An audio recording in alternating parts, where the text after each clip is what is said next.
पनीरची भाजी बनवली आहे तुमच्यासाठी खास. काय बोलते पनीरची भाजी? मामा दे फटकन खाना ना पनीरची भाजी. चल लवकर ये. आम्ही पण खाणार आहे. हा दिशू तू पण बस. हा ए टिंगू ये खाली बस. चल मस्त बस. पनीरची भाजी बनवली बाबा. पनीरची ते खायला चला द्यावं पनीरची भाजी. हा आम्हाला पण ते. हो हे घे ताट. ओके. अरे वा पनीरची भाजी. पण यात पनीरच नाही.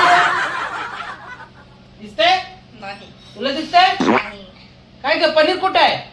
जेव्हा गप्पा दिले ना ताट यालाच तर बोलतात खोया पनीर.